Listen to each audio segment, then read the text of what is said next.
Howell.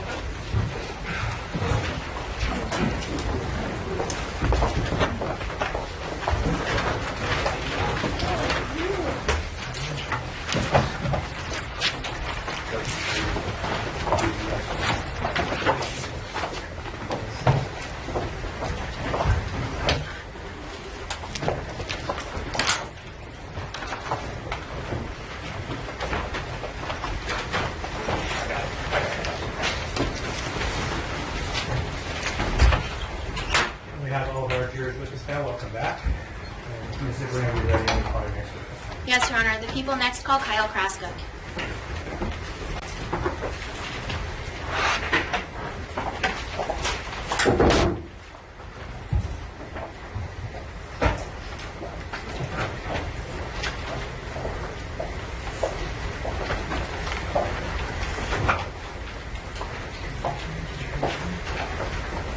Do you solemnly state that the evidence you shall give in this matter shall be the truth, the whole truth, and nothing but the truth, so help you God? I do. Please have a seat at the witness stand.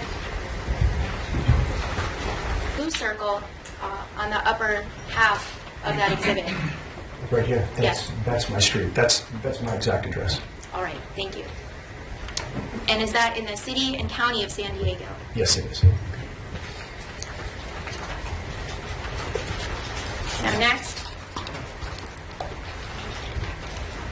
I'd like to approach with what I'm marking People's Exhibit 20.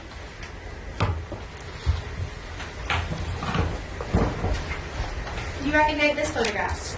Yes, it's a picture of my house. Is that a fair and accurate depiction of your house? Yes, it is. May I publish? You may. Is the image on the screen identical to the image before you in People's 20? Yes, it is. All right. Now, drawing your attention to fall of 2014, about how long had you been living in your home at that time? About 14 years, All right. a little over. At some point that autumn, did you decide to have the exterior of your house painted? I did. Did you receive a number of estimates? I did. And who did you ultimately hire to paint your house? Mike Montana with Superior Painting. Do you see Mr. Montana in court today? I do. He's seated to my right there with glasses on top of his head. Your Honor, may the record reflect the witness has identified the defendant. Yes. Thank you.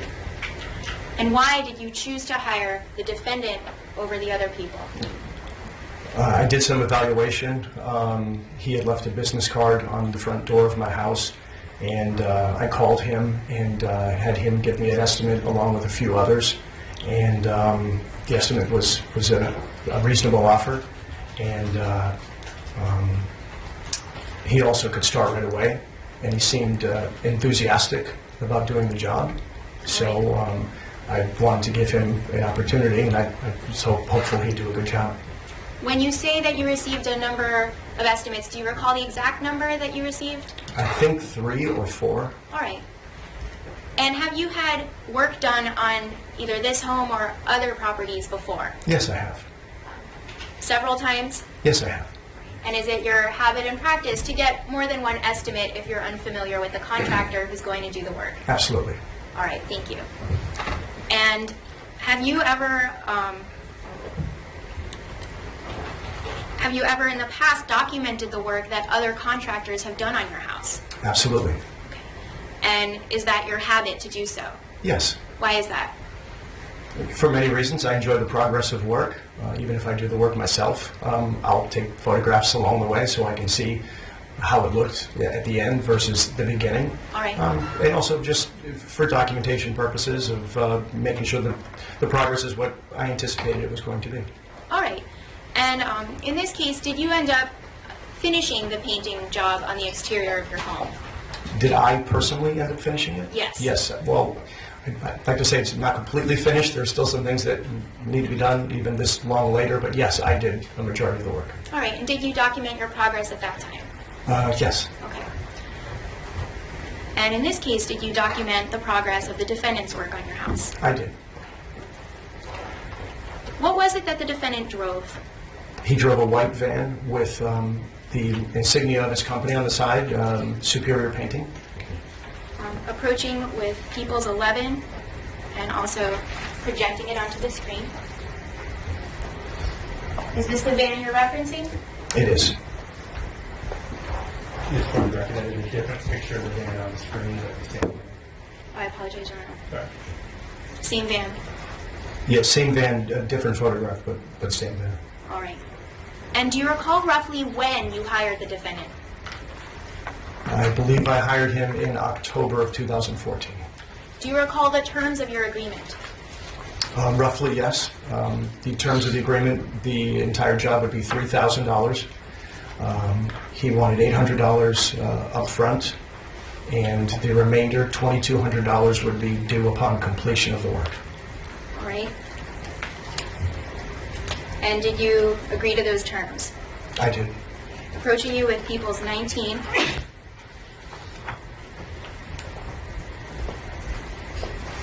Do you recognize this photograph?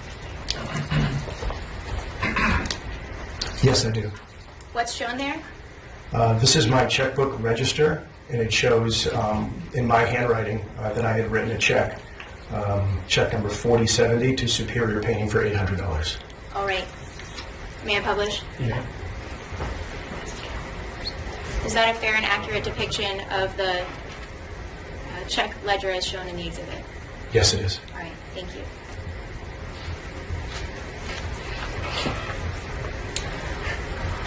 Did you and the defendant have a written contract or a verbal contract? It was written. He wrote it in his own handwriting. All right. I'm approaching with evidence item inventory number 71, barcode number 1045 8901.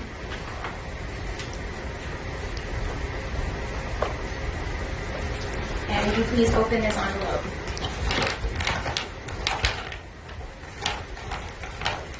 Objection, Your Honor. Marking that envelope 16. What's your objection? Procedure? It's not always done this way, but I don't see an obvious problem with it. Maybe a scissors or something. I may open it. You may open it.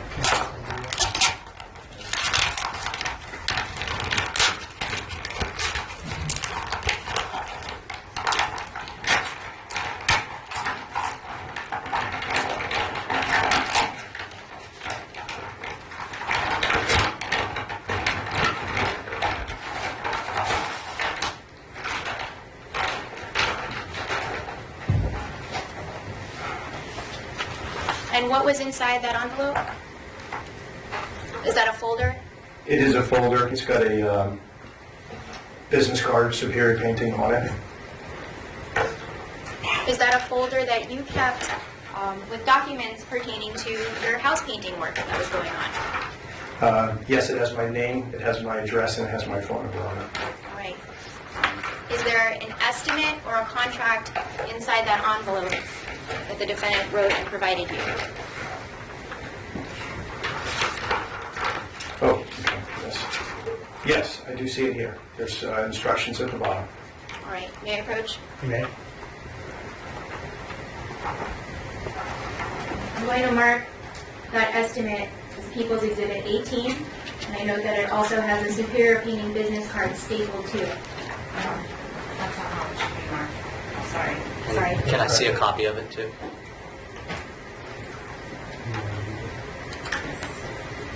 It should be marked as a letter, so 16A.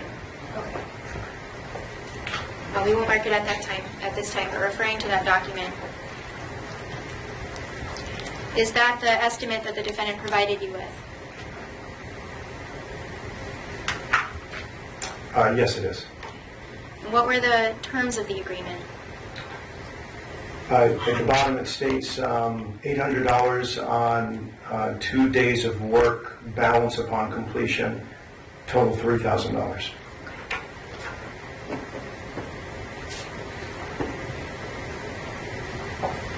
What was your understanding when you paid the defendant the initial $800? My understanding was $800 would be used to purchase supplies to begin the job, essentially. And when did defendant indicate he would begin work? He would begin work the very next day. And did he? No, he didn't. What happened the following morning? He said he was going to be at my house at 7 a.m. To begin the work. And I generally don't wake up at 7 a.m. I let him know that because I work late hours. I work the late news. So I said I would probably be up around 9, but look forward to seeing him there. And when I woke up around 9 o'clock, presumably, he wasn't there. So what did you do? The first thing I did is I was concerned that I had just given someone I didn't really know very well a check for $800.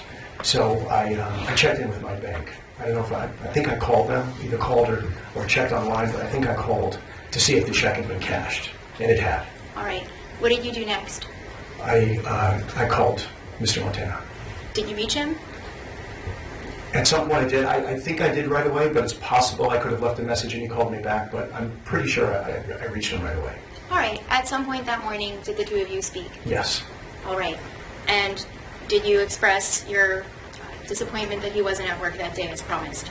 I asked him what happened. I said you would be here at 7 a.m. and you didn't show up. What was his response? I believe he said he had some vehicle problems. All right. Did he ever show up at work?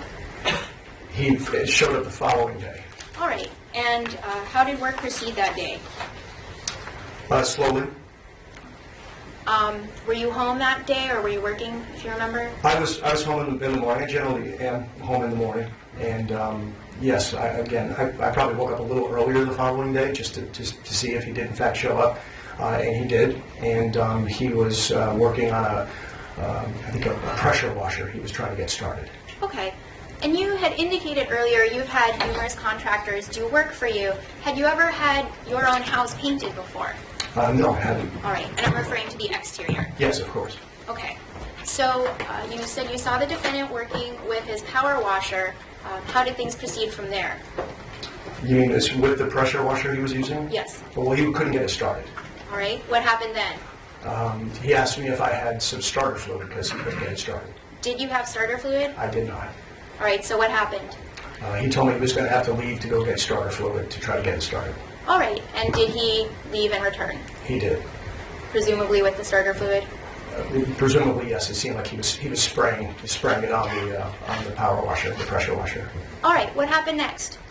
After that, he eventually got the pressure washer started. And after that, I was inside doing things. I wasn't paying a lot of attention, but then I happened to notice that he had a hose of mine that had a hose that was cut off at one end, so there wasn't a screw on it. You know what I'm saying? A nozzle? Yes, only had it on one end. The other end was cut off. I used it to water flowers and such like that. And I noticed he was trying to put that end of it onto his pressure washer with some sort of a clamp or something, trying to screw it on and get it on to stay on. And it wasn't working. He would try to turn the pressure washer on and the hose would kind of go flying off and it wasn't working. All right. What did the defendant do after that? I went outside and I said, hey, is everything okay? You seem like you're having a little difficulty. And he said, oh, I can't get this hose on. And I believe he asked me if I had another hose. Okay. And did you? I did not. All right. So what happened next? I think I asked him. I said, I gave you $800 for supplies. Maybe you want to purchase a new hose so you can get the pressure washer started. Right. And I believe he eventually did that. All right. At some point before the defendant purchased the new hose, did you see him interacting with your neighbors regarding a hose? I did not. I did not at that time. Okay. At some point, did the defendant get started on the work? Yes. Okay. And what was the pace of the work like? It was very slow. When you hired the defendant, did you understand he would be working by himself? No, I did not. Why not? Because I specifically asked him that. Because I had talked to some neighbors, part of my due diligence. I actually talked to one home with neighbors, and they said that the work was okay, but he seemed to work alone a lot. So I brought that up to him and asked him if, in fact, he was it, if he was going to be the only one working. All right. And what was his response? He kind of dismissed it and chuckled and said, "Oh no, of course not." But I think I brought up to him. I said, "It was mentioned to me you seem to work alone a lot." He says, "Well, you know how it goes when you hire day laborers, and sometimes they're reliable, and sometimes they're not. But I said, so, but you're not planning on doing this job yourself? And he said, oh, no, of course not. All right. Did defendant ever show up to work with another person as far as you could see? Not that I ever saw, no. All right. As the work progressed, how did you feel about the pace? Again, I think it was slow. When you hired defendant, did you have some kind of understanding in terms of the time estimate? He told me it would be done in 2 weeks. All right. How did you feel if the work ended up taking a little longer, say a few days or a week beyond that? It wouldn't have bothered me as long as the work was quality. I wasn't on a time crunch to have it done in 2 weeks. All right. When did you want the work done by? 2-3 weeks in that neighborhood. We're talking October here. I had family visiting for the holidays, so I was certainly hoping everything would be well wrapped up by then. All right. Is that the Thanksgiving holidays or Christmas? Both, actually. All right. Thank you.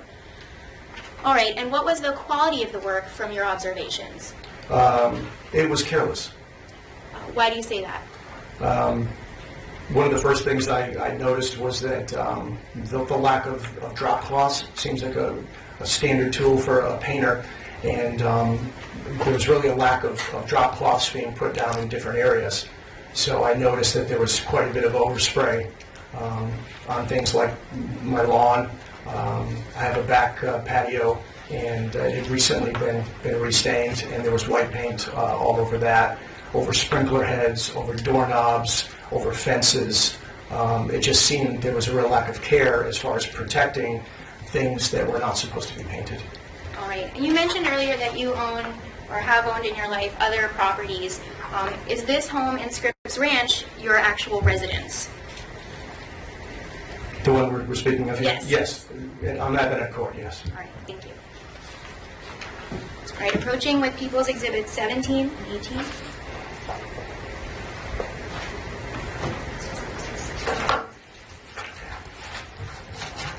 Showing you People 17, do you recognize that photograph? I do. And what is shown there? This is a portion of my backyard. It shows a portion of my deck. It was previously a magenta color, and now it's covered in white paint. It also shows the lawn next to the patio, and this is where Mr. Montana was working on his pressure washer, trying to get it started with starter fluid, and dousing it with starter fluid. And then a few days later, I realized that all the grass had died in that area. All right. And did you take that photograph? I did take this photograph. Do you remember when? I really don't. A couple of weeks into the job, perhaps. Mid-November or so? I'd say late October or early November. And is it a fair and accurate depiction of how that area of your lawn and patio looked? Yes. May I publish? Yes. Is the image on the screen the same one that you're looking at? Yes, it is. And if I can turn your attention next to People's 18? I'm sorry. Is it 19? It's 18. Okay. What's shown there? This is a photograph of my front porch and step. Is that a fair and accurate depiction? Yes, it is. May I publish? Yes. Is the image on the screen the same one that's up for you? Yes, it is.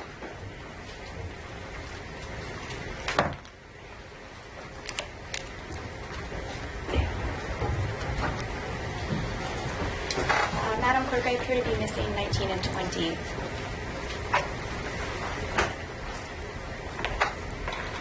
That's because you have.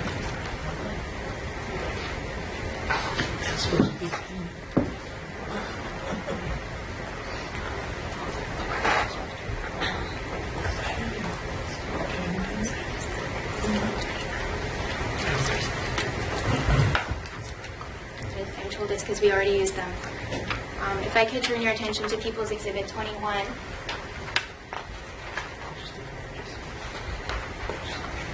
Do you recognize this photograph?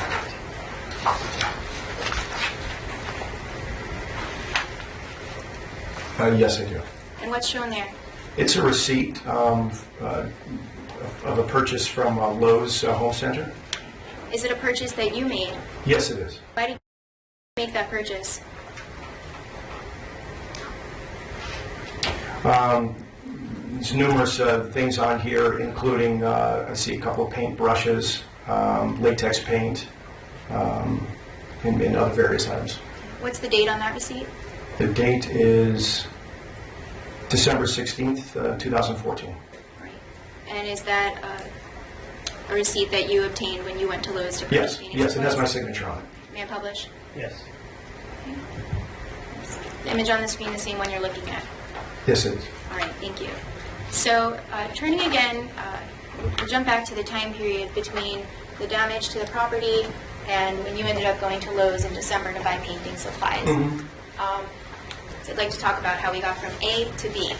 So, you indicated that the defendant didn't show up the first day of work. After that, how was his attendance? Not very good. What do you mean by that? He often didn't show up. How often? Once a week, twice a week? I'd say every couple of days, every few days, he would not show up.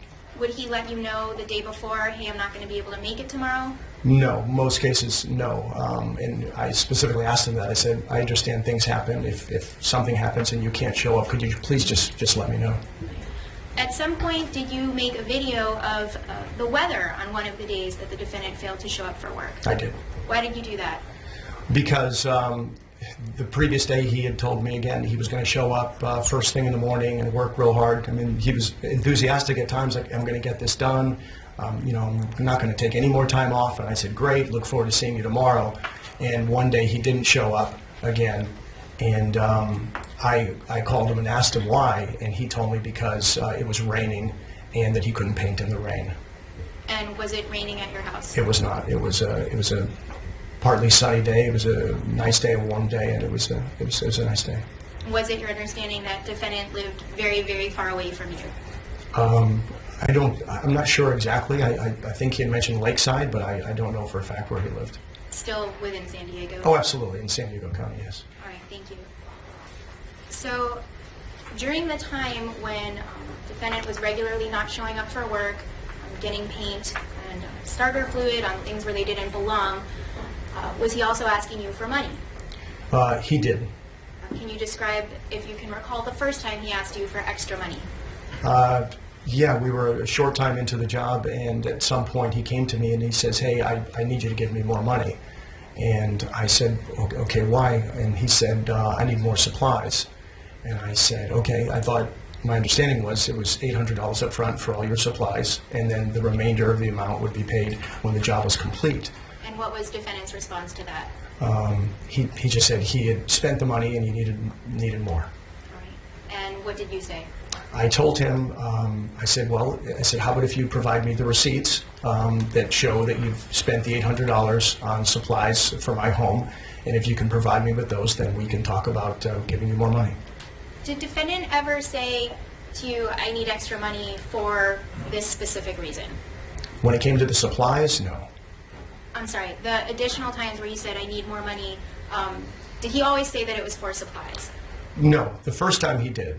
And times after that, the dialogue would change. And I'd say, well, what do we need the money for? And he says, I think at one point he says, hey man, I'm broke.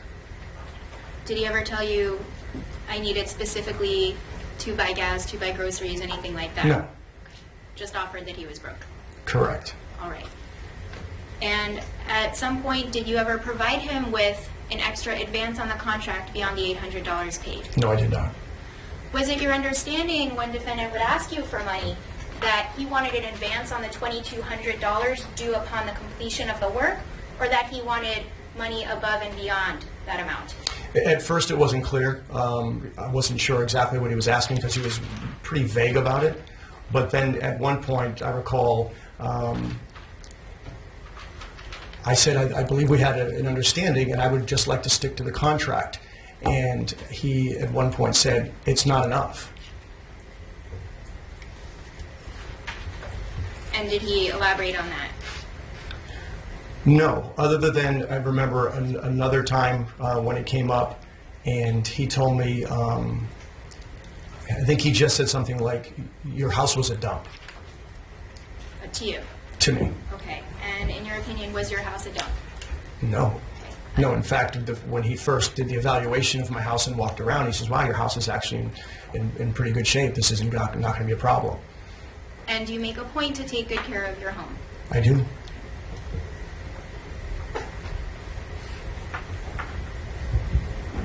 How are you feeling generally about the whole experience of having defendant working for you?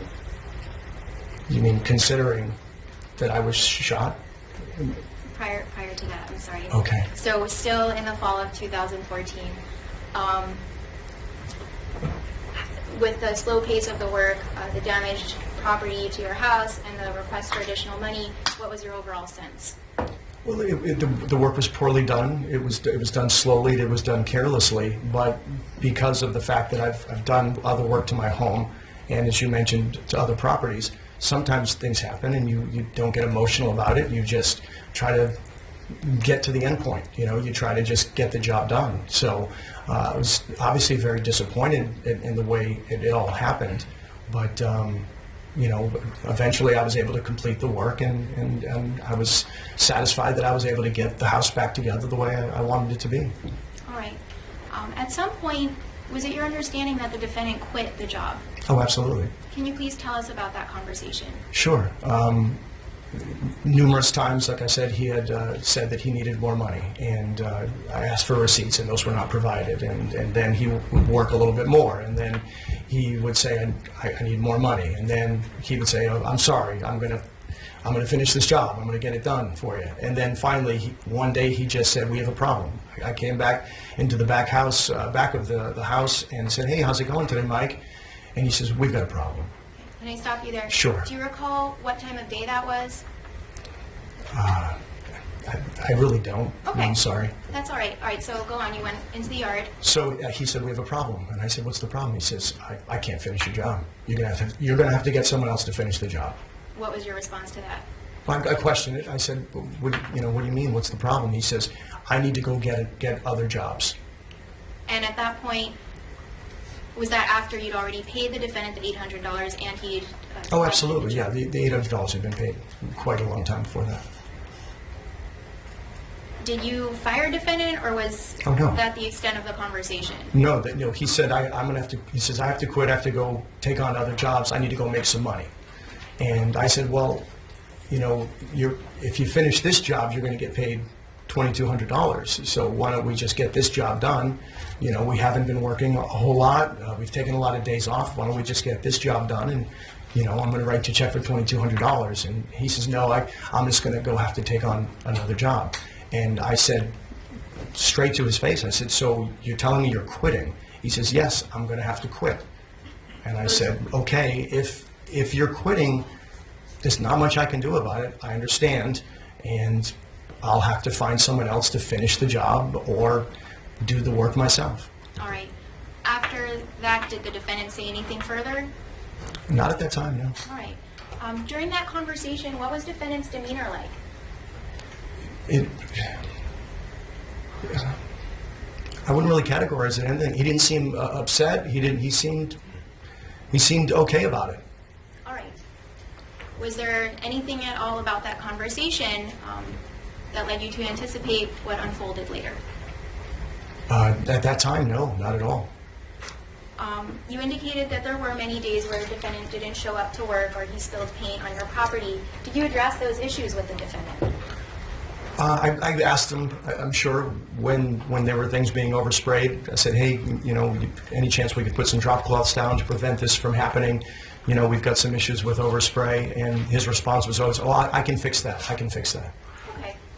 So would he ever argue with you and say, no, that's not an issue, or I didn't do that? No, anytime we were together, it never seemed to be any tone of argumentation. Did you ever have a phone conversation with the defendant when he called you by a different name? By a different name? Yes, instead of, what did he call you typically? He call you Mr. Kraska? It changed, you know. Sometimes he would call me, you know, sir, yes, sir, and other times it was Kyle, and other times it was Mr. Kraska. It changed quite a bit. Okay. Did he ever call you asking for someone by a name that he'd never addressed you by? I don't recall him calling me a different name. Okay. No. Do you recall any phone conversations with the defendant that got tense? Yes. Can you describe that conversation or those conversations? Well, like I said, when we were in person, when he was painting the house, it seemed, everything was fine. And he was in a typically good mood and, getting work done. But oftentimes the phone conversations were because of the fact he didn't maybe show up that day. So I would call and say, I thought you were going to be here at 7 a.m., you're not here. And he would get annoyed by that. He would, at times, get a little bit more hostile and raise his voice a little bit and, tell me he had other things to do. And that surprised me a little bit, that his voice would raise sometimes when we were on the phone. Okay. Is it possible that you ever raised your voice or changed your tone in speaking with him during these conversations? Well, when someone's being forceful with you, I think at one point, referring back to a misleading name, I know you asked me what he called me at times, and one time he said something to the effect of, he was speaking very loudly on the phone, and I wasn't sure if he was speaking to me directly or maybe it was someone in the room because he was getting loud. And I said something like, are you talking to me right now? I'm sorry, I'm confused. Are you speaking to me? And he said, and I'm paraphrasing here, but it's something like, yeah, I'm talking to you, Kyle Kraska, or whatever the hell your name is. And that really took me back. I remember saying something like, whoa, I said, that you're acting a little rude right now and loud. I said, you do realize I'm the client, you're the contractor here, and is that appropriate language to be speaking to me in? So I can assume that maybe my voice got higher at that point. I couldn't really tell you. All right. And as you said, you've dealt with a number of contractors and engaged in other business agreements before. Yes, I have. And have you experienced conflict at times in those other business agreements? I wouldn't call them conflict. Things always happen when you're doing any kind of rehab on a place or any kind of contract work or plumbing or electrical work. So things arise and a problem arises, and then you have to kind of work it out and talk it out. Okay. And do problems sometimes arise because of different expectations on the contractor's end and the client's end? At times, but usually they're easy to work out. Okay. And in the past, have you always been able to work out issues as they arise? Absolutely. Okay. Is it fair to say you've worked them out to the point where you're not even characterizing them as conflicts today? Oh, absolutely. That's just part of getting from point A to point B to get to a finished product. Okay. So after defendant quit and your business relationship ended, how did you feel? How did I feel at the end of the project? A range of emotions, I guess. When he first told me he was quitting and that he wasn't going to finish the job, I realized I had a big mess on my hands, and that concerned me. And I was thinking, okay, what do I need to do? Do I interview more painters, contractors? Do I do this work myself? It was a burden. It was suddenly a job that I thought would be getting done when I was at work or doing other things was now in my lap, and I was going to have to get it done. All right.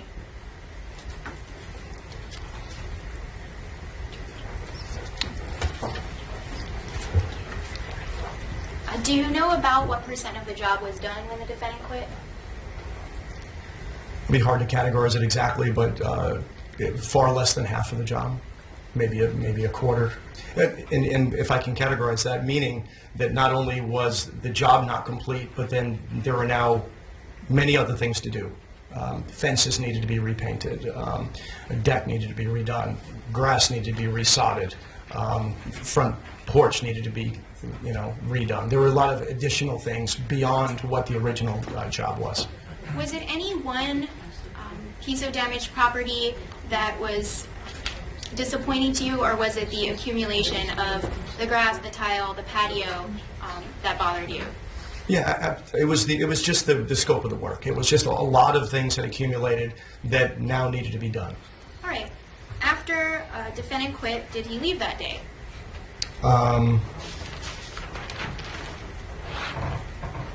Yeah, I believe he left very shortly after that point. Did he take all of his drop cloths and equipment with him? No, he didn't. So what did you do with those items? I thought, just in a sign of good spirit, I would fold them all up for him neatly and put them in a pile just to kind of help him, gather up his belongings. And did you leave his belongings in a neat pile beside your driveway? I did. Did you alert defendant to let him know where his belongings were and that he could come pick them up? I did. Right. And did he pick them up? Yes. Did you speak to him or did you leave him a voice message, if you recall? I really do not know. I think it may have been a text, it may have been a voice message. Right. After that, did you think further about defendant? Not at all. What did you do with respect to your house beyond the painting supplies you purchased at Lowe's? I worked on the house quite a bit over the next several weeks. I did a lot of work on the house. Did you also shop at Home Depot to purchase painting-related supplies for your house? Absolutely, yes. Showing you People's Exhibit 22. Do you recognize that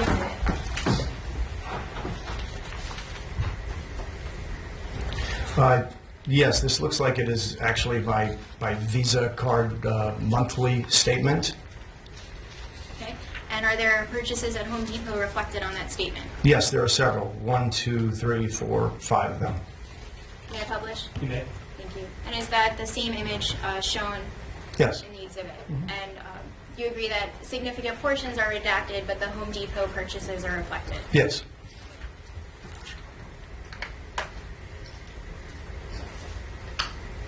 All right. When was the next time that you heard from the defendant? It was about 3 months later. I believe it was February 3rd, if I'm not mistaken, of 2015. What happened that day? That day I was asleep. It was very early in the morning, and about 6:30 in the morning, I think it was, very, very early, I heard a severely loud pounding on my front door. I have a wooden door, and when you bang on it, it's really loud. And I heard what sounded like a fist just banging loudly on the door. And were you still in bed when that happened? I was. It startled me. It frightened me. I leapt out of bed when I heard it. It was so loud. And my room is actually upstairs in a 2-story house. This was downstairs. It was so loud. I jumped out of bed with my heart pounding. And what'd you do after that? Well, I thought there was an emergency. I thought there was something wrong. So I quickly got up and threw something on and raced downstairs. I looked out the windows. I didn't see anything right away. So then I opened my door. I have one of those security locks, so I kind of opened it the 3 or 4 inches it allows, and I looked outside. And did you see anybody? I didn't see anyone, no.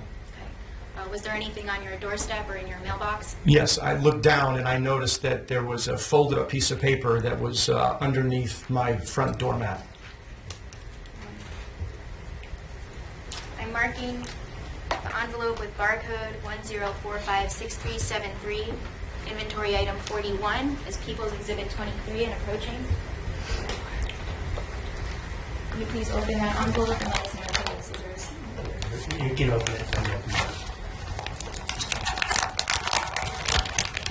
There's a release here.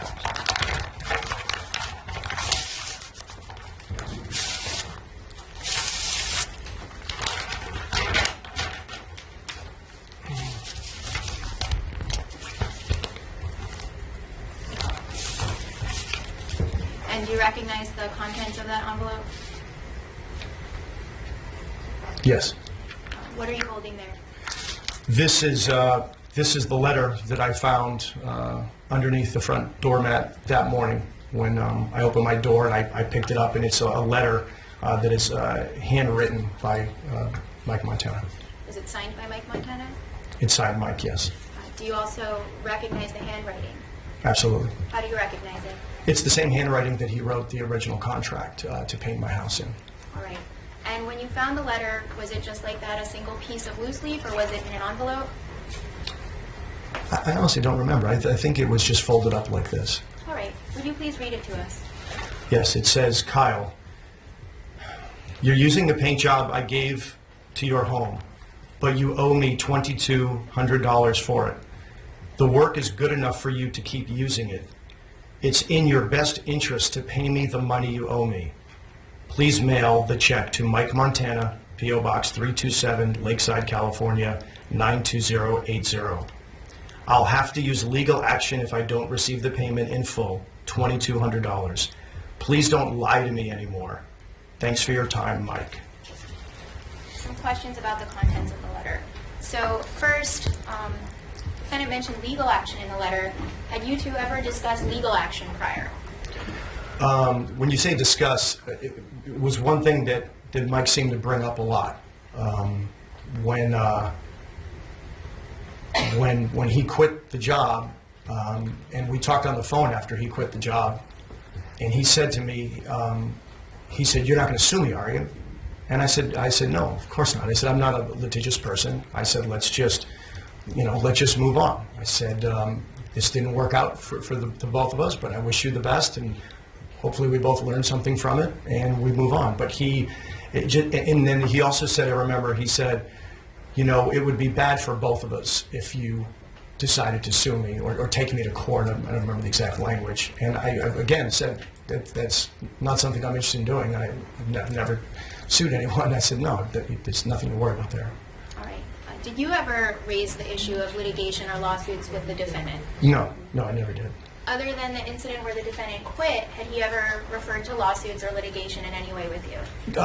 There were a couple times it seemed like it was an issue, and I remember specifically thinking to myself, "Boy, this gentleman brings this up a lot." I wonder, in my head, I was thinking, I wonder if he has been sued many times, or if he, has gone down that path. But it just seemed, as I said earlier, from time to time he would show up and work, and then one day he wouldn't show up. And, then he'd start working again, and he would be apologetic. And he'd say, "Hey, you're not going to fire me, are you? I don't want you to sue me or anything." And I would say, "No, of course not. No, I just want to get the job done. I want to get to the finish line here." All right. Now, at this point in time, well, before I go on to that, another thing that came up in the letter was defendant wrote, "Please don't lie to me anymore." Now, had you and defendant had any communication between the day he quit and you spoke or left a message regarding where to pick up his items, and the day you received this letter? No, there was no communication whatsoever. Do you know what defendant was referencing when he said, "Please don't lie to me anymore"? No, I don't. Fair to say you were perplexed about that statement at the time you received the letter. I would say I was perplexed and a little frightened. Why were you frightened? It was threatening. Why did you feel threatened? Well, because he said it was in my best interest, and I was, the way it was delivered, to my door, the pounding, it was violent. It was scary, and I felt like it. Mr. Montana knew what time I got up in the morning. It was very clear. He knew I worked late at night. I don't get off the air until 11:30, don't get home till after midnight. So in my mind, this was purposely done at 6:30 in the morning to frighten me. He was trying to bully me. He was trying to terrorize me, and in some ways it worked. This letter frightened me. You mentioned that the defendant knew approximately your schedule and that you slept late. Did he know what time you left for work? Yes. And what time do you typically leave for work? 3 o'clock in the afternoon. So on the days defendant was there and you were going to work, would you typically leave at 3 or thereabouts? Absolutely, and I would make it a point to go and say goodbye to him and wish him a good day and tell him I would see him tomorrow. Right. Because obviously when you got home at midnight, he wouldn't be there. Of course. So, regarding the request or demand for the $2,200 in that letter, were you confused by that as well? Confused. I don't know if that's the right word. Again, I was surprised because it had been so long, and there was no indication that he had been unhappy to that point over the course of 3 months. So this was startling, and I was surprised. When the defendant quit the job, did he give any indication that he felt you owed him an additional amount of money before he went on his way? No, not at all. In fact, he seemed relieved, again, that he kept asking me, "You're not going to sue me, are you?" And I said no. I said, "Let's just part on neutral terms, and I wish you the best." Do you recall meeting with myself and Investigator Scott way back on February 23rd, 2015 at your home? I don't remember that being the date, but I remember meeting with you in my home, yes. Shortly after your release from the I hospital? had just been released from the hospital, yes. Okay. And on that occasion, do you remember telling us that you felt a little bit happy that the defendant quit? Yes, I remember telling you that. Could you elaborate on that? Yes. Well, you asked me earlier today how I felt when he quit the job, what your emotions were, and I said it was a mix of emotions. My first emotion was that, I had a large problem on my hands that I have to now get involved with. You hire someone to do work so you don't have to do it, and you can do other things that you need to do in your life. So at first I was thinking, wow, I've got a lot of work to do. I need to hire someone, or I have to do it myself. This is now going to take my time. But trying to look on the bright side of things and trying to be positive, as I generally try to be, I thought, you know what? Let's try to make something positive out of this. This has been an ongoing issue. The work has been ongoing. It hasn't been getting done. It's been getting done poorly. It seems like more work is being created than work is being completed. So, maybe I should just be a little happy and thankful that, he's quitting the job. He's walking away. It's resolved to that level that now I can begin to fix the problem, because it wasn't being fixed the way it was going. Okay. On the day that you received the letter, did you know anything at all about the defendant's family? About his family? Yes. I'm sorry, at what point in time? When you received the letter. The only thing I knew was that on occasion he had mentioned he had a sister. Okay. Had you ever met the sister? No, I wasn't sure that there was a sister. I just know he had mentioned it, and he had told me at times that she encouraged him to just get the job done. When he would quit, he would, I'm sorry, that's probably the wrong word. When he wouldn't show up a certain day, he would seem like the following day he'd be in a different mood, and he'd say, my sister just told me I should just get the work done and work really hard and get this thing completed. I'm like, well, great. I said, that's great advice from your sister. Let's move along. I'm approaching with People's 24. Do you recognize this photograph? Yes, it's a photograph of my desk and chair at home. Fair and accurate depiction? Yes, the desk is a little messy, but yes. All right, Mayor Public? Okay. Is that the photograph you're looking at? Yes, it is. All right. And is that where you kept your papers pertaining to this case? It's where I keep all my papers, so yes. Okay. All right, sir. Switching gears, you've discussed the letter that you received the morning of February 3rd. And did you prepare any kind of response?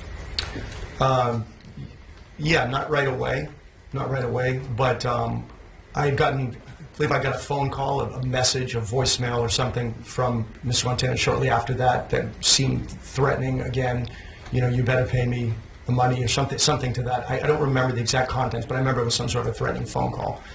And I realized I needed to respond in some way, so I drafted up a first draft, if you will, of a letter that I planned to send to, possibly send him at some point.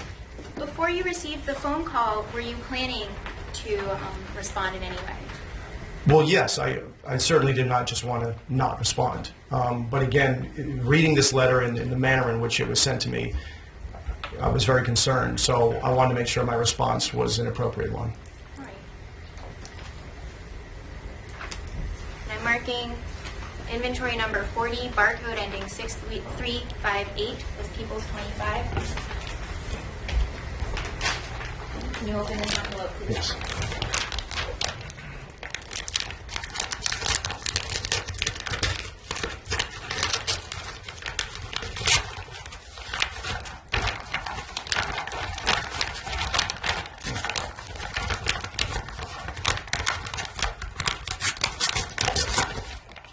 Sorry.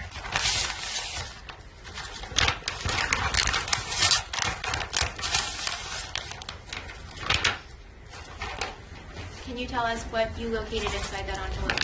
And I'm just going to step up and move the other exhibits out of the way.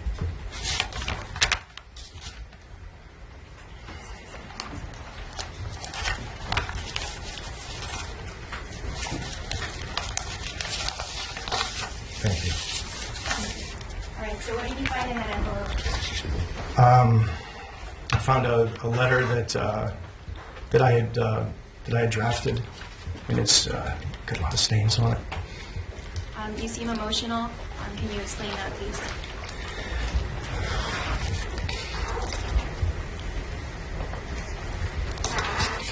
I'm sorry. All right, take your time.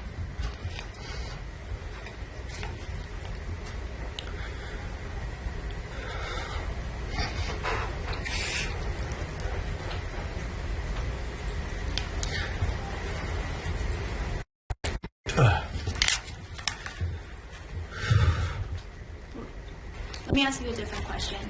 It's okay. I can answer. This letter was in my car the day Mr. Montana shot me, and it's got lots of stains on it. And it's the first time I've seen it since that day. So You can put it down. I'm not going to have you read it right now. it's okay. The last time you saw the letter, what were you doing?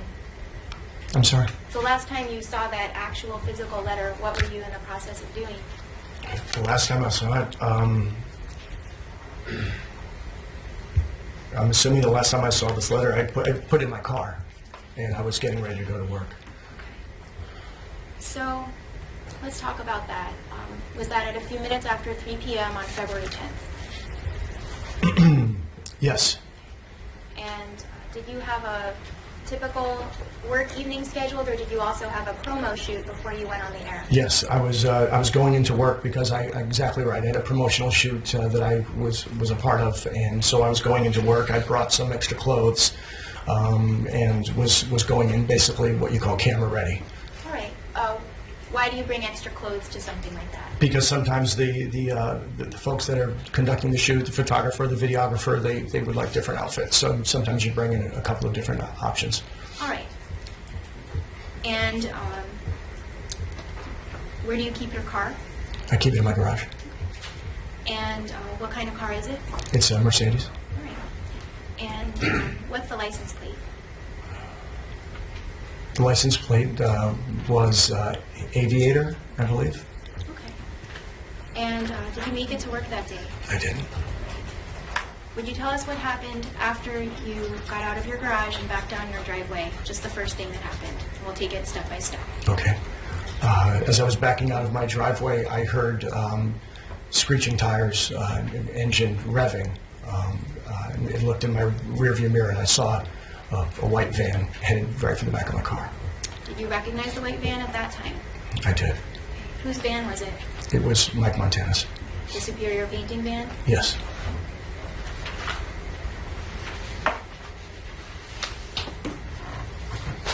Let's go back to discussing your vehicle. American Exhibit Peoples 26.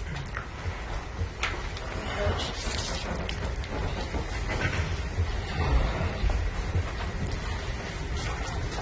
Is that your vehicle?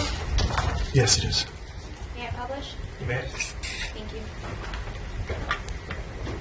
Okay. And I'm also going to approach your Peoples 27.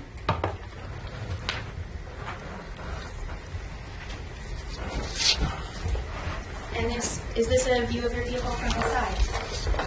Yes, it is. May I publish? You may. Thank you. Is that as far as you got down your driveway on the afternoon of February 10th? Yes, it is.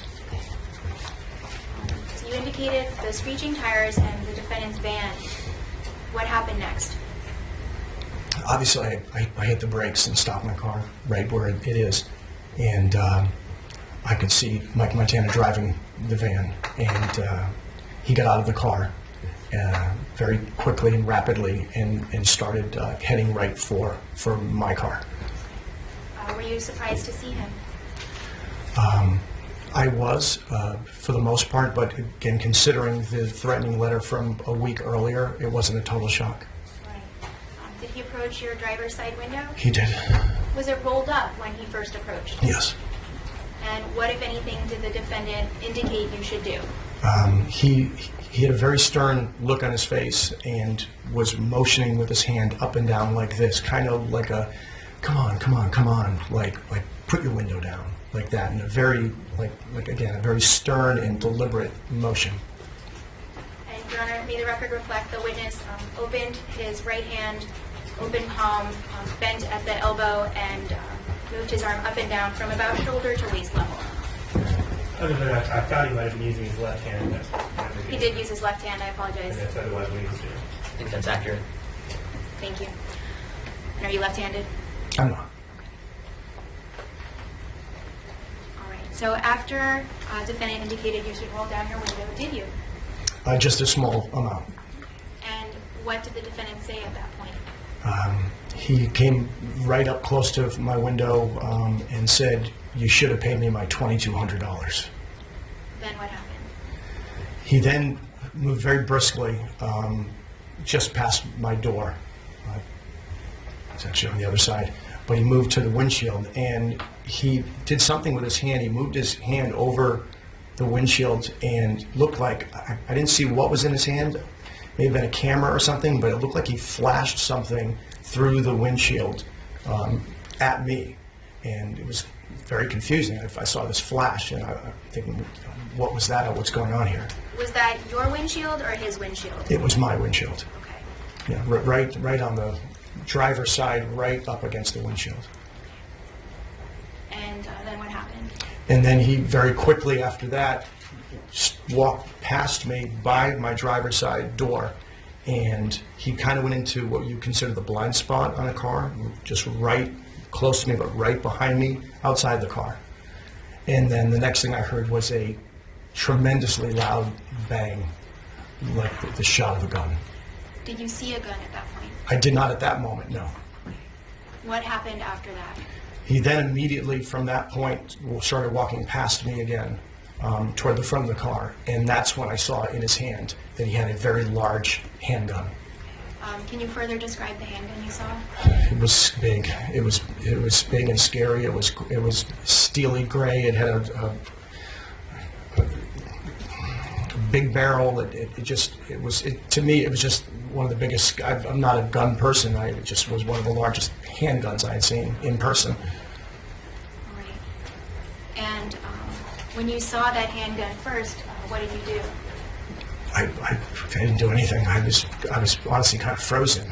My mind was racing. I didn't know what was going on. I heard the shot. I then saw a gun, and I didn't know what was going on. What happened next? He walked right up to the front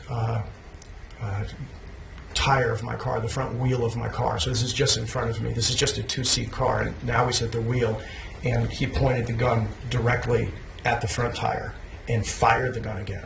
And again, it was just a tremendously loud bang. It was just a frightening, terrifying bang from a gun. Were you able to, before he shot out the tire, would you have been able to drive away? No, he had me boxed in. His van was parked in angles right up against the back of my car. I had nowhere to go. After the defendant shot your tire, what happened? He then continued. He was moving very briskly. This was all happening very fast. He then moved directly to the front of my car, to the point of my car, where a hood ornament would be if you had one, which I don't. But he stood there and now facing me, standing at the front of my car. And he took the gun and turned it like this and pointed it right over the hood of my car. And then in rapid succession, 3 bullets, 3 bangs, bang, bang, bang, just right through the hood of my car. Your Honor, for the record, the witness reached out his right hand with his pointer finger and thumb extended and pointed his pointer finger down and indicated 3 shots. Right, his arm almost fully extended with the hand facing the. Right, thank you. After that happened, what did you do? Well, I was obviously terrified. I'm trying to piece this together in my head, trying to figure out what's going on. This is the worst nightmare anyone can ever imagine. And I realized at this point that he had a plan, a plot. I was being assassinated, it seemed like. My car was being disabled. I had nowhere to go. So I didn't know what to do. Again, kind of frozen. And he continued to move deliberately around my car. And were other shots fired? Yes, many. Right. tell us about the next shot that you remember, if you can, after he fired the 3 shots into the hood engine. After he fired him into the engine, he was again moving in this direction around my car, like circling my car. And So from the driver's side around the hood of the car Yes. to the passenger side. yes, he's moving in direction. But after he shoots the 3 shots into the hood of the car, he then points the gun directly at me through the windshield. And he's moving to my right. I sense that. And I realized that the next shot is coming at me. Or that was my assumption. So, Let me stop you there, because at that point you were in the driver's seat. yes, And did you see the gun pointed at you? absolutely, directly at me. Was the defendant looking at you? Yes, I mean, his whole body was directly at me, like this, pointed straight directly at me. Objection non-responsive. At any point prior to the defendant pointing his gun at you, did the defendant appear to have an unusual demeanor? He looked incredibly serious. It was, I had never seen him so focused, so just, the look on his face was just like he was doing something incredibly deliberate. All right. And so, apologize for having interrupted. He pointed the gun at you through, you said, the windshield, Yeah. and then what happened? Again, he seemed to be circling my car at this point, and I had nowhere to go. The next thing I know, if I turned away, when I saw the gun pointed directly at my face or at my body in my direction, I'm not sure if I turned my head or closed my eyes or whatever, but the next thing I remember was just a shot ringing out. And not only was it a gunshot, but it was exploding glass. The sound of the glass and the gunshot combined was the most frightening thing I've ever heard in my life. And I remember my entire body leaping in my seat, like a reaction. I didn't try to do it. I actually believe my head hit the roof of my car. And I don't know if that was out of pure fear or if that it was me being struck. I had no idea, but I just remember the sound was so loud and so incredible. And then after that, shortly after, another one, same thing, just with a shot and glass and my body leaping into the air. What do you remember next? The next thing I remember is just bailing out of the car. I'm not sure how I bailed out, but I just know I fell out to the left side. So somehow I got the door open, and knowing that he was on this side of the car, the passenger side, I bailed out to the left side, to my left side, and onto the ground, trying to shield myself. So you got out of the car by the driver's side door? Yes, I did. All right. And after you bailed out, did you leave that location? No. I kind of stayed in a crouched position, I believe, like kind of hands and knees low, because at the time, anyway, he was still on the passenger side. But I could tell, by the sounds, the glass, and the gunshots, that he was still kind of moving toward the backside. So I was just huddled. I had nowhere to go. And you indicated, did you hear additional gunshots after the 2 that were fired into the vehicle? Oh, I'm sorry, the 2 after the initial 3, yes. To be honest, it was just gunshot, glass breaking. It was chaos. It was absolute terror. I can't even begin to tell you. It was just the sound of the shots ringing out in my ears was beyond comprehension.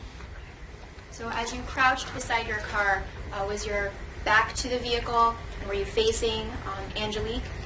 I'd say that's probably accurate. I think I was moving around a little bit, though. I got on the ground and trying to piece together what was going on right now. And, you just, in that moment, you're not making sense of anything. You're just trying to stay alive.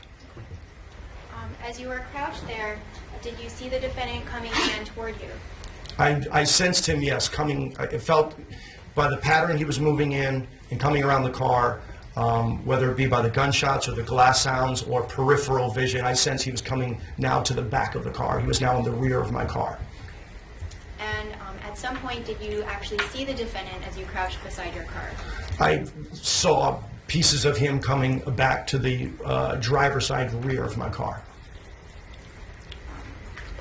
Do you remember if you were shot while you were crouched next to your car? Yes, I remember at some point when I was there outside of the car, I remember looking down and I saw a bullet hole through my right quadricep. I saw I believe I was wearing jeans, hole in the jeans. I saw a hole in my leg and I saw blood coming out of my leg. Okay.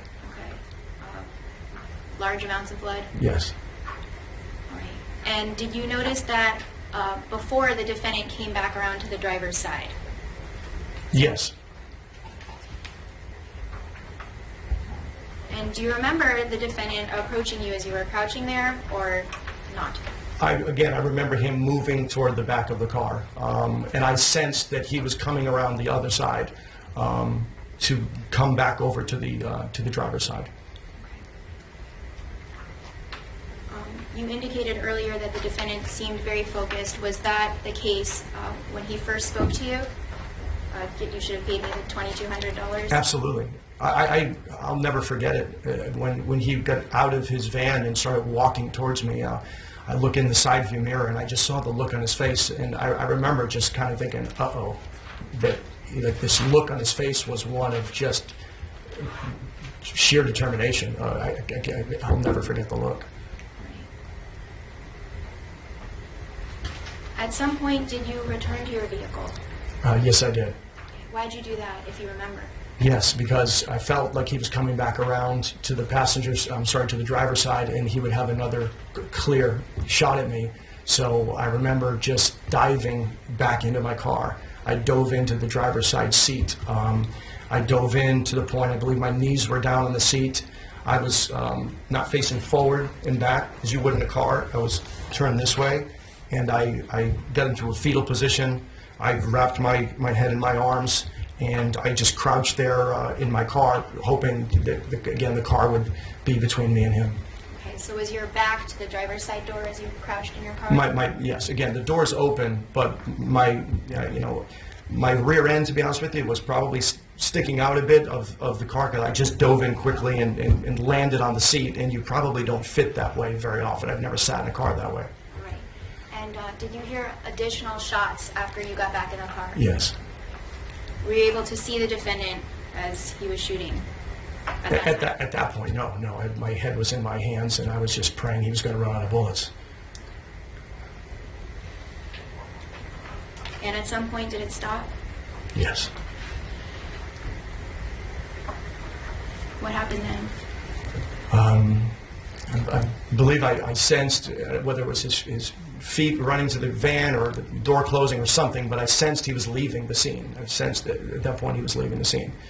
And that's when I kind of pushed myself out of the car, and I believe I just, the entrance to the door, the base, I think I put my knees kind of on that just to rest, and I kind of pulled myself up, and so I was kind of kneeling on the door jamb, if you will, and I just looked down to evaluate. And what did you see? I saw lots of blood. Were you aware of where the blood was coming from at that point? In some cases, but most of them, no. There was just, like I said, I knew, my leg, and I saw my chest. I saw blood, and I knew that I was hurt real bad. So what did you try to do? My first instinct was to reach into my pocket and grab my phone to call 911. I always keep my cell phone in my back right pocket. Okay, approaching with People's 28. Do you recognize this photograph?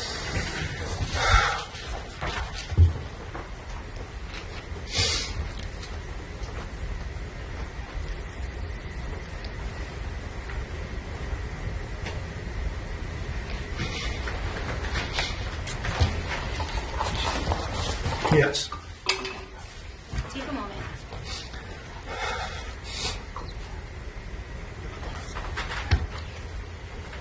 Yes.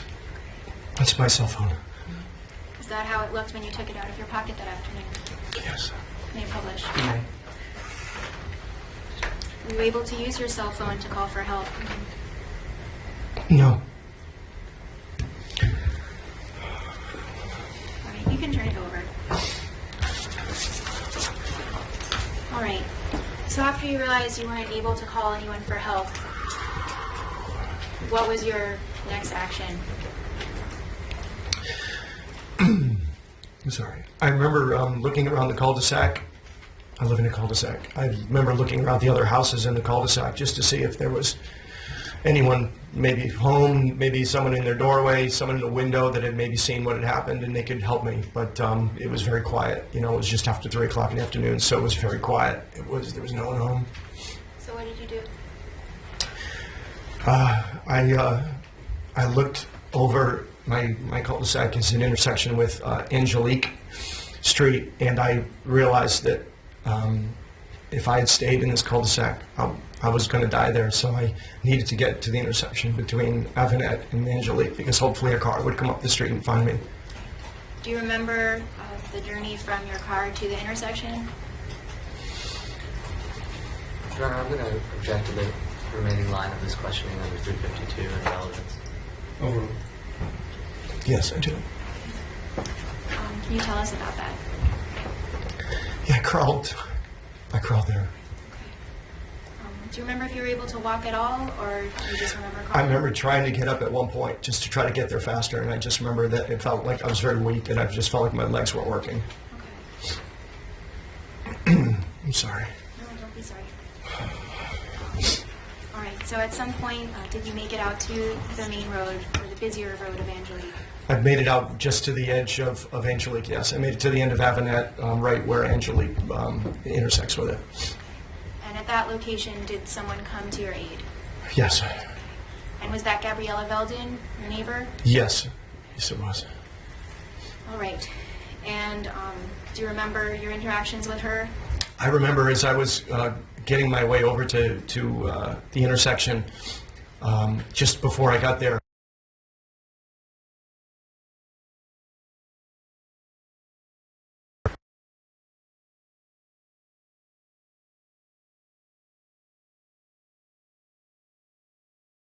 to call 911, and as I did, I realized that I couldn't speak. I tried to yell it, and very little came out. Kind of like call 911. It was kind of like that. I had no air. Okay, and you said call 911 just now in a whisper. I said call 911 in a whisper. Yes. And do you remember who arrived next? Yes. Right at that moment, just as she said that, and as I said that, I heard an engine revving coming up Angelique from my right-hand side, so coming up the hill, which would be southbound, I guess, on Angelique, if that's correct. And it was a car moving very rapidly and then suddenly stopped very quickly in the middle of Angelique, probably 50 feet away from me or something at this point. And do you remember who came out of that vehicle? Yes, I do. The car stopped very rapidly. The driver's side door fell open. And I'm sorry, it opened quickly, and a figure kind of fell out of the car into a prone position with a handgun pointed up the street in my general direction. And I immediately recognized the figure as Sergeant Scott Bartolome. Is he a friend of yours from the neighborhood? Yes, he is. Had you actually seen him earlier that day? I had, yes. I had seen him at the gym. We both happen to work out at LA Fitness in Poway, and I'd seen him just a short time ago, actually. All right. Did he approach you? Not right away. No. After I said his name, he then recognized me, and he said something like, "Kyle, what the heck is going on here?" And I said, "Please help me." And he said, "Where's the gunman?" And I said, "He's gone. Please just help me." And again, I'm growling this out of my mouth because I have no air. I found out later because it was my lung had been punctured by a bullet. But once he was satisfied, I guess that I had told him that the gunman was gone, he came running up to me to give me aid. Okay. And did you tell him who had done it, who had shot you? Yes. Okay. And later, did you ride in an ambulance to the hospital? I did. Do you remember much about that ambulance ride? I remember all of it, actually, most of it. Do you remember whether there was a police officer accompanying you on the ambulance? Yes, there was. He was trying to interview me on the way. Okay. And do you remember speaking to him on that ride? I did, yeah. Okay. Is what you told the officer in the ambulance at that time accurate, to the best of what you remembered at that time? I'm certain I was telling him everything I knew at that time. I've not reviewed what I've told him since that time. I've not seen any of what I said. Okay.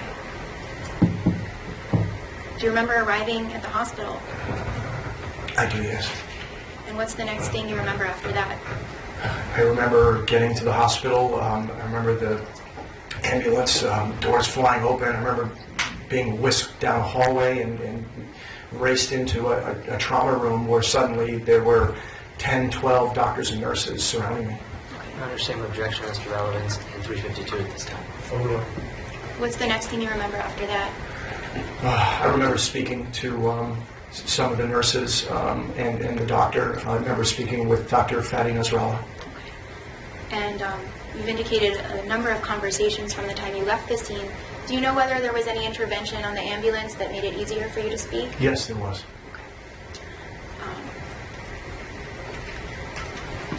All right, so fair to say you went into surgery as soon as you arrived at the hospital.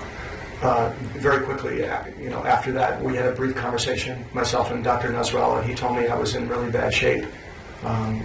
He told me that, from what he could tell, 6 bullets had hit me at that point, and 5 of them had gone all the way through me.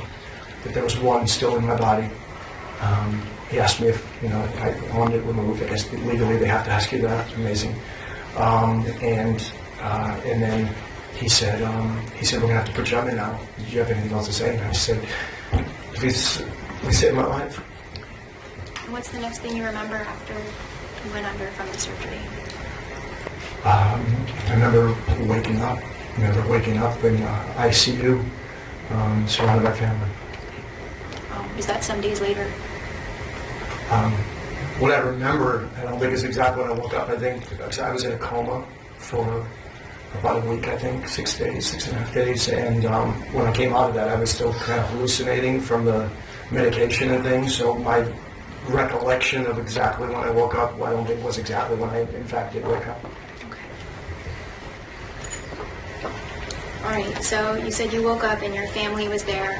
When you woke up, were you aware of why you were there at the hospital? Yes. Yeah. And was that at Scripps La Jolla? It was. At some point, did they transfer you to Kaiser? They did. Okay. Was that for insurance purposes? It is. All right. And do you remember the day you were released from Kaiser? And I remember being released. I don't remember the exact day, but it was, I think, like the 9th day or something around there. All right. And when you were transferred from the first to the second hospital, what kind of vehicle did you go in? It's an ambulance. All right. And did you give your first formal statement in this case to Investigator Scott and myself on February 23rd or thereabouts, 2015, at your home? I remember it was a couple of days after. I don't remember the exact date, but it was very shortly after I left the hospital, yes. And did you actually get to take a walk that day before we arrived? I did take a walk, I believe, yeah. Okay. And then at that time, did you still have any active ongoing medical issues? Yes, obviously. I mean, I just got out of the hospital, but I also had several tubes coming out of my body because apparently these tubes is for drainage. My liver was badly damaged by a bullet, and so the bile, I think, of the liver needed to be drained. So I had tubes coming out, and they would collect these fluids. So I think at the time I may have had 3 different tubes coming out of me. Okay. And do you have several scars as a result of the shooting? Can you describe? Sorry, yes. Can you describe to us where on your body those scars are located? Sure. I believe 2 bullets came into the center of my chest, and I had to be cut open from here to here. So it scars down the middle of my, from just below, like around sternum area, down below my belly button. Bullet went through my bicep and we came out the other side. So I have scars here and then scars here. Indicating the anterior and opposite side of the bicep. Yes. If I may stand, the bullet hole through my quadricep and out the back. The 2 that went in here, one came out the back side of my, behind my shoulder blade. Okay, indicating one of the center chest bullets, the exit wound was outside, Yes. on your left, just beneath your left shoulder blade. Yes, came in here and came out below my right shoulder blade, that is. The other one came in here and ended up actually down near my hip area, so I have a scar down here. That was the bullet that was still in my body, was near my left hip. So there's a scar where the bullet was removed from my left hip. And you indicated with your hands that that bullet also entered Went in your through my body. chest, just below my sternum, I believe. My finger here, you can see the scar that goes across here. Most of this finger was taken off by a bullet. When I was in the ICU in a coma, a hand specialist had to come in and sew the tendons and all the nerves here. So you can see I have a scar that goes from this side of my finger all the way over to this side of my finger here. And for the record, that's your left side pointer Yes, finger. my left side pointer finger. And in my backside, I was also struck near where my phone was. There's a bullet went in the side of my right buttocks and came out somewhere on the other side. So I had scars on this side and on the other side as well. Okay, indicating the right hip as well as the right buttock. Yes, correct.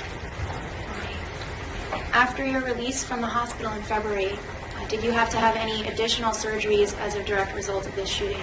Yes, I did.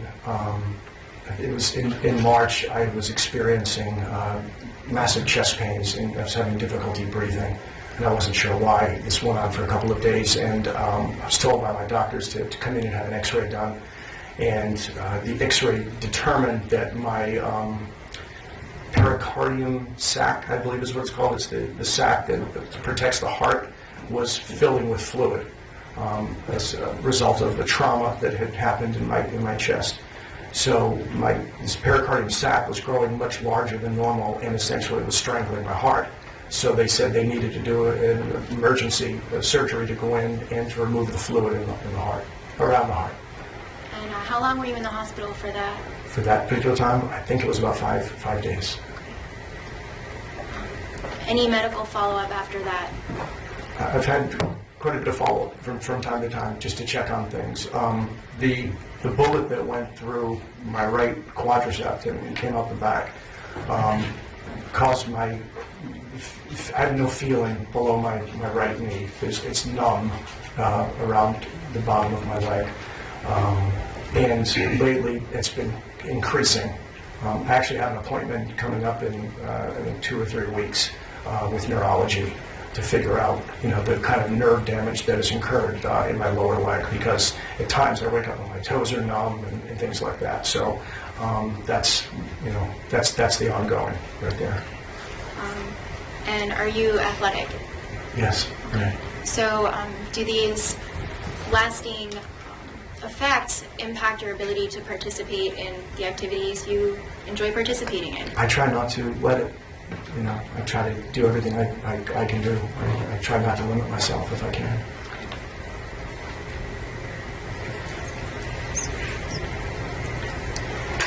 Mr. Kraska, in total, can you tell us how many surgeries you had to have as a result of the defendant shooting you in your driveway? I believe the first time when I was in the hospital, I needed 3 surgeries. The first one, it obviously removed the bullets, and then after that, I went code blue. If you know what that means, I basically died on the table a couple of days later and had to be revived, from what my doctor tells me, and then it happened again. So from what he tells me, I essentially died twice. I guess my blood pressure went to 0, and they had to revive me. They had to cut me open each time, open me up, and to revive me, and then to try to repair more of the damage. Apparently there was internal bleeding. After the second operation, I was told that because they were concerned about the time it took to open me up each time, they just left me open for a couple of days. I'm sure Dr. Nazarella could elaborate, but I was left open and then eventually put back together. So that was 3 the first time, and then the surgery on the pericardium sac. So I believe it was a total of 4 operations. Okay, plus the hand surgery. Yeah, plus the hand surgery that happened while I was in the ICU. All right. Your Honor, I do have a few more questions, but is now a good time to break? Yeah, that'd be fine. Thank you. Mr. Tillman. All right, first I'll ask the audience to not start getting up until the jurors are gone from the courtroom. We'll reconvene at 1:30. Please leave your notepads behind.